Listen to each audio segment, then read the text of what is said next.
Right now, I'm challenging myself to see if I can make 128 Regulation H teams that are each different from one another over the course of 128 days. Why 128, you might ask? At the end of the 128 days, we're going to do something special where we battle every team against each other in a single elimination bracket to see which team emerges on top. There will be some competitively strong teams, there will be some gimmick teams, and there will be some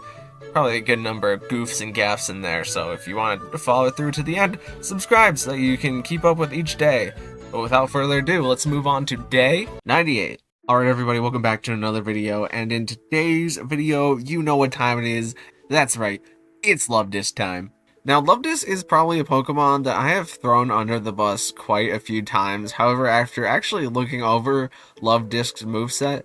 it's still not great, but it at least has its own little competitive niche carved out for it. And when I say carved, I mean, it's still like a sizable, like, carving of the piece. It's just that, like,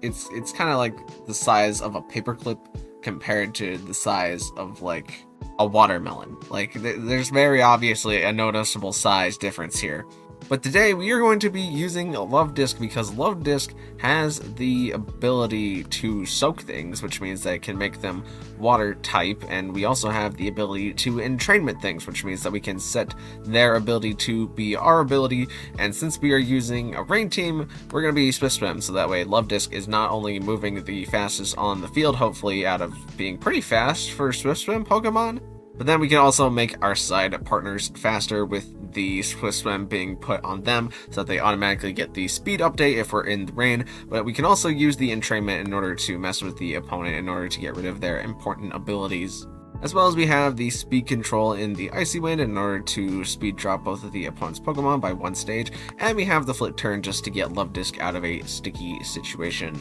As well as on Luvdisc, we're going to be using Cover Cloak so that we're mostly just avoiding the Fake Out, and we're going to Terra Grass so that we resist Grass type moves, but also so that we're not being affected by Powder moves. Next up, we have our actual range setter, which is going to be the Pelipper, and this Pelipper is a choice spec set because we want to go all out with our damage here on the Pelipper, which is why we have 3 powerful stabs in the Hurricane, the Weather Ball, and the Muddy Water for good water and flying type damage into the opponent, hitting them as hard as we can with a Pelipper. But we also have the Terra Blast, Terra Ghost, which is, I don't know, we needed a 4th move to put here on the choice spec set, and I really wasn't sure if there was a better thing. Like maybe Air Slash, but then you're kind of missing coverage, but with the Terra Blast, Terra Ghost, then you're kind of committing all your coverage onto the Pelipper. So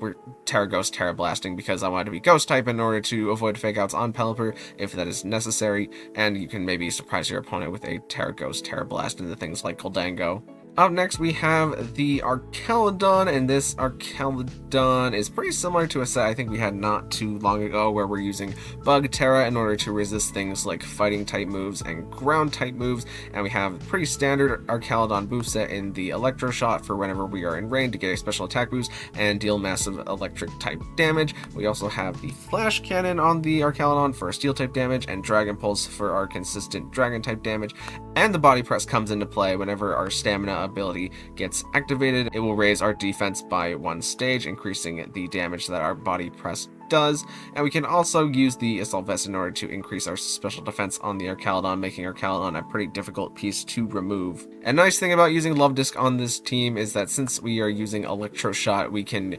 hopefully use Luvdisc being faster than Archaludon to soak the opponent, making the water type, and then not only are we getting off a special attack boost with the Electro Shot, but it is guaranteed to be super effective into the opponent. Also, another benefit of Luvdisc being Soak is that we are removing the Pokemon's primary typing if they are not a water type, and if they are a water type and they have 2 types, then we're getting rid of their secondary type. But it also means that the opposing Pokemon will lose the stab that they have, so it will be harder for them to OHKO Archaludon, which means that we can get more defense boost. Up next, we have Toedscruel, and Toedscruel benefits being on this team, kind of like Toedscruel's first appearance in the fact that we have Luvdisc for Soak, which means that we can soak any Pokemon on the field, and then we can spore them because they are not a grass type, so they will fall asleep unless they're like Safety Goggles or Overcoat. So we can use Toedscruel to counter other sleep Pokemon, basically, but we also have the option to entrainment off our Mycelium Mite to make it so that our Spore is actually working at our base speed of 162 here, and we are 1 speed point point slower than the Luvdisc to make it so that whenever we don't use Rain, we can just lead Luvdisc Toedscruel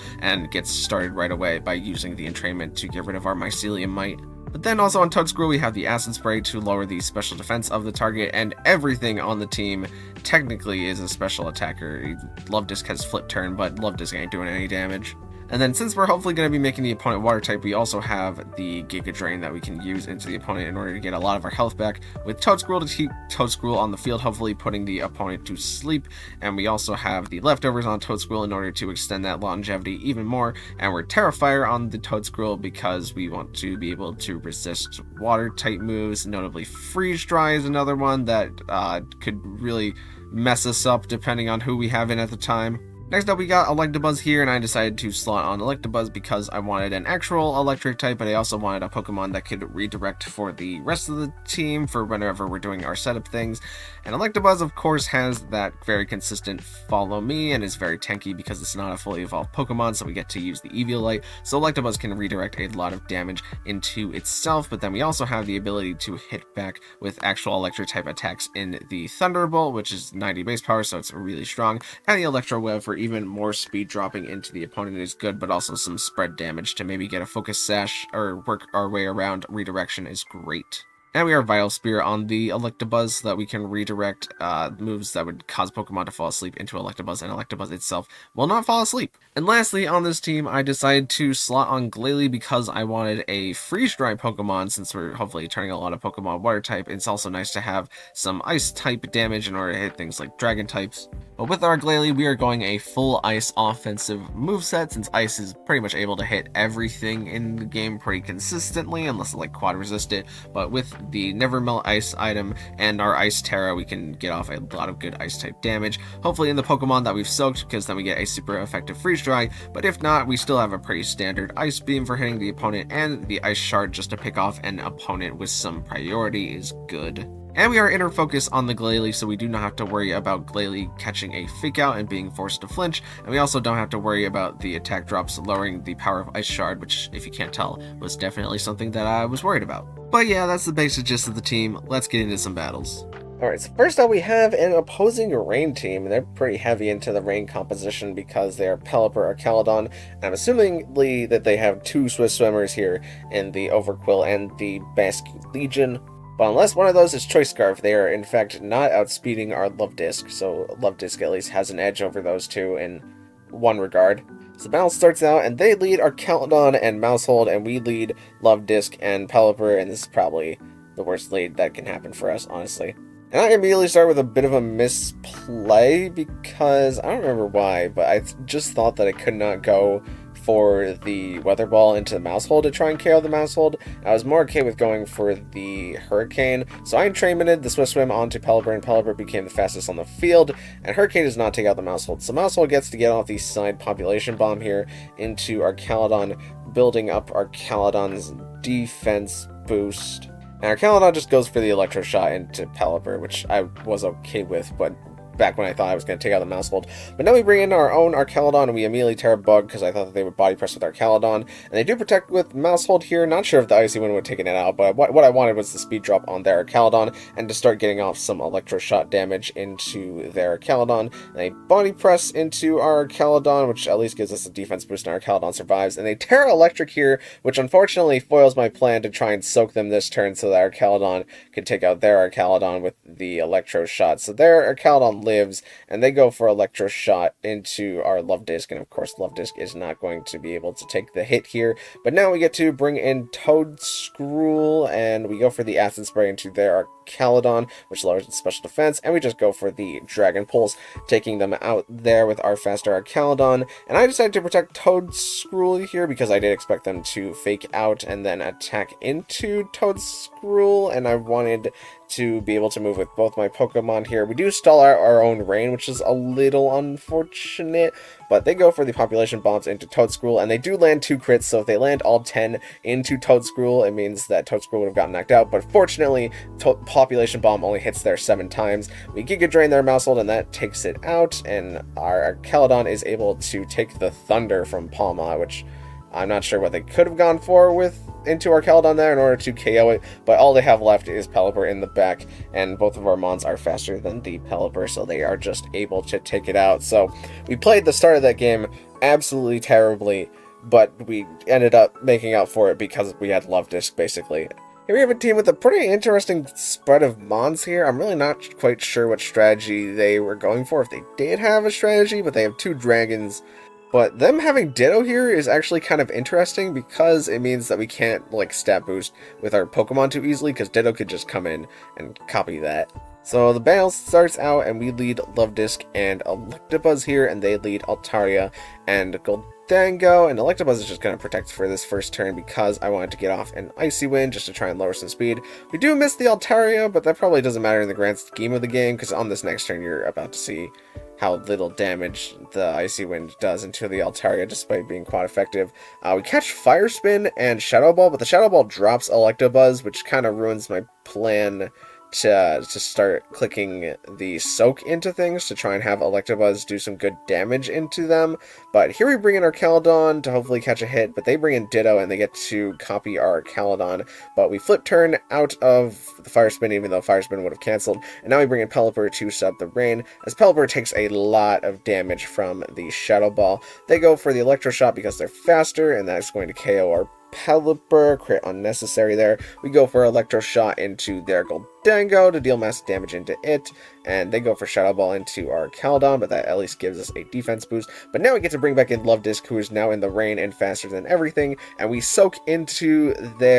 technically their Archaladon, but it's actually Ditto, and Ditto wins the speed tie here, but we get to click Electro Shot into them, and that takes them out in 1 hit. Now their Gholdengo returns to the field just to bring in Altaria to Cloud9 out our rain, but Luvdisc is still faster than Palma. I mean, this Palma does not have a lot of speed investment, so we get to speed drop the Palma, and then Archaladon's just going to take it out with the Dragon Pulse. And now that Altaria is slow, we can continue to speed drop it with the Icy Wind, and Dragon Pulse is going to be able to pick off Gholdengo, and Altaria probably doesn't have a way to win this game at this point, so it decides to forfeit here. Next up, we have a very offensive team with Sneasler, Gholdengo, and Blood Moon Ursaluna, and then if they get Palafin off, Palafin can also afford to be a very offensive piece. But we, again, lead Luvdisc, and we lead Pelipper just to immediately get off our rain, as they lead Whimsicott. And I was kind of worried that Whimsicott might be Sunny Day, but if they decide to go Sunny Day, then that means that would be harder for their Palafin later to deal Water-type damage, so I kind of figured they would just set up the Tailwind here.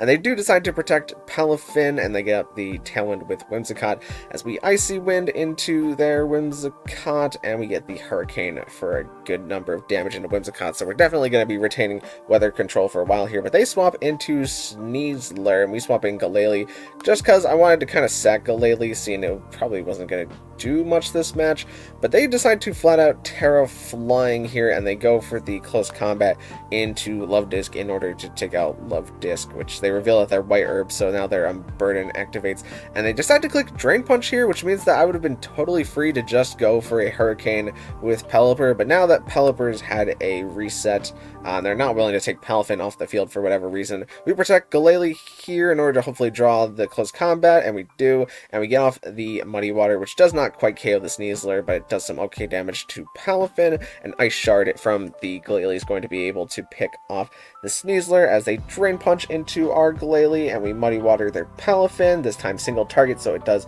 more damage, and the opponent decides to forfeit, which makes me think that they either had Magmar or a Blood Moon Ursaluna that could not be faster than like a okay standard. Like, our Pelipper isn't max speed, it's max special attack, but since they used their Terra on the Sneasler, we could still do a lot of water type damage to any Pokemon that they brought in on the 4th slot, and Glalie can maybe click Freeze Dry into Palafin, probably would catch a Jet Punch here, but I don't remember who our Pokemon in the back was at this point. It's probably Archaladon if I had to guess. And here we have another team with another really good spread of bonds, another Palafin, which I didn't realize at the time.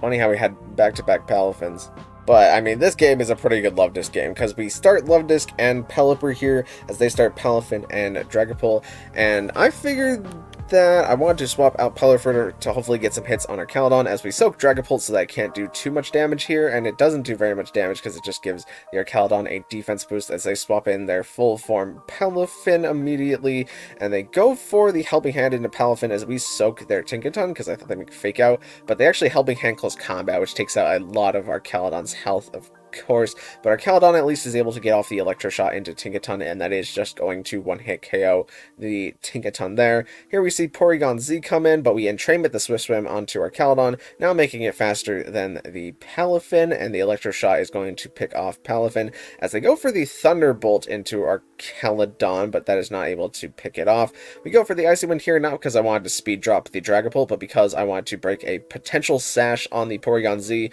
for this upcoming Body Press into it, and of course our Caledon does not take the Dragon Darts, but Luvdisc at least only loses like 40% of its health to it, but now we just have Glalie, and we can entrainment Swift Swim onto Glalie and just deal massive ice damage into Dragapult while being faster than it. And I mean, sure, the rain wears off at the very last turn here, but Glalie has the Ice Shard in order to pick off the Dragapult. And lastly, we have a game against a Dozo team, but they also have some pretty unusual elements in like the Bellibolt and the Espathro, which I was interested to see what they're going to do with those. But we lead Toedscruel and Luvdisc, hoping to catch the Dozo immediately here, and they actually just decide to form full Dozo mode here, which you don't usually see. It's usually more beneficial to switch in a Pokemon later, but we side soak Toedscruel so that it can take a water type attack from Dozo, and it does in fact do that, and thankfully we do not get Waterfall Flinch as we get the sleep into Dozo, guaranteeing us a sleep turn there because we took an attack. Luvdisc unfortunately takes some damage from Rocky Helmet, but at least it's not Clear Amulet, and we get to take out some of the Dozo's special defense boosts there, and we go for the Acid Spray again into Dondozo, making it decrease in special defense, and we Terra Ice, go for the Freeze Dry there, just in case they were going to try and go for a Terra. I wanted to get a lot of Ice-type damage there. But they decide to swamp Dozo in for Annihilate, and I thought that this might be Scarf Annihilate, and it might try to Final Gambit. So I just decided to protect with Glalie here, since I thought that would be the more likely Pokemon that they target. But they instead decided to try and get Annihilate set up, so we just get a free Spore into that, and we Acid Spray into Annihilate, and then we Ice Beam into Annihilate, and that is a dead Annihilate. As Bellibolt goes for the Parabolic Charge, doing super effective damage into our Water type, but not too much damage into our Glalie. And they just decide to pick off Toedscruel here with Draco Meteor, which is more than fine because they cannot reset that special attack drop now on Tatsugiri, and they try soaking into our Terra Ice Glalie, but thankfully that's not how being Terrestrialized works, is that once you're Terrestrialized, you cannot have your type changed by any moves, which is one of the downsides of us also using Soak, but it's funny because we're going to show the Bellibolt how it feels to be soaked here with Luvdisc as Tatsugiri throws out a Draco Meteor, hoping for a crit, but we soak their Bellibolt there, and we click Freeze Dry into Bellibolt, doing a super effective damage and taking it out. And the opponent does not want to try and roll the crit again with Tatsugiri, as they just decide to forfeit the match. But what we probably would have done is just had Glalie click Freeze Dry into Tatsugiri, and then Luvdisc can maybe try Icy Winding it, but at this point it doesn't really matter. So yeah, that was the Luvdisc team, and as I said before, I used to rat on Luvdisc all the for being a pretty useless Pokemon, but it's actually, it's useful sometimes. I do think that me using Luvdisc has also made me realize that I feel like Game Freak thinks entrainment is a way better move than it actually is. Because by all means, it is useful to change the target's ability into something else, but like, most of the entrainment Pokemon, I feel like that is what defines them, as what they have to do is just clicking entrainment into things. But for today, the entrainment was at least enough to be worthy of making a Luvdisc team for, so good job, Luvdisc. You're on the good list now. But thank you guys so much for watching. If you liked it, maybe consider leaving a like on the video, and even consider subscribing, because both of those things would help me out an absolute ton. And I will see you in the next one. Thank you.